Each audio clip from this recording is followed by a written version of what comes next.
Recently, French African countries have been rising against France and the grip it has on their nations.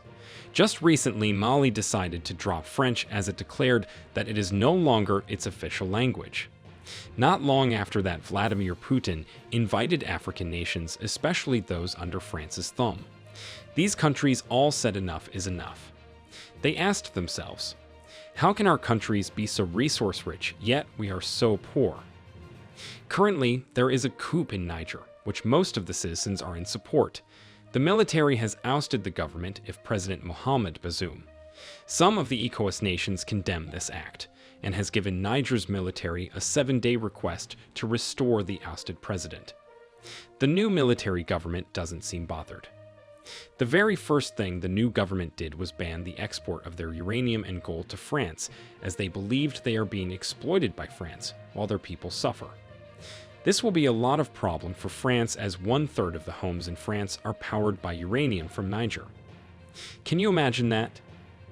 Almost your whole country is powered by another country, yet that same country is the second poorest country in the world. It doesn't just end there. Over 80% of homes in Niger lack access to electricity, while France enjoys this. Gold is obviously one of the most precious metals in the world. Every country wants to accumulate as much gold as possible. The more gold you have, bigger your GDP and the richer your country. France gets all its gold from the African countries it ruled, including Niger, and now Niger just banned its source of power and its source of money. Do you think Niger did the right thing? Let us know what you think in the comments. This has made France angry, and President Macron gave them some warnings. France actually warns Niger that it would retaliate if its interest in the region is threatened, especially as protesters threaten to attack the French embassy in Niamey. The French president emphasized that he wouldn't take or tolerate any aggression against his country or its interests, and by interest I'm sure he is referring to uranium and gold. Protesters could be seen burning the flags of France and shouting "Down with France" as they supported the coup.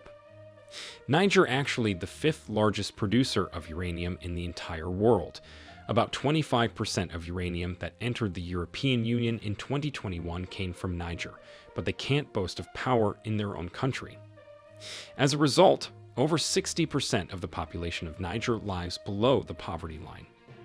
In 2009 alone, a study ran by the Extraction Industry Transparency Initiative showed that French company Areva extracted uranium of over $4.8 billion, which is almost 1/3 of Niger's GDP today, but they only paid about $1 billion as royalty to Niger. That is outrageous. This has instilled anger in the hearts of the people of Niger, who also see it as them being exploited by France and the corrupt politicians they consider as puppets of France. It would be important to note that over 1,000 French troops have been stationed in Niger, especially in the capital city Niamey. What do you think of this decision by Niger to ban the export of its gold and uranium to France? Let us know in the comments.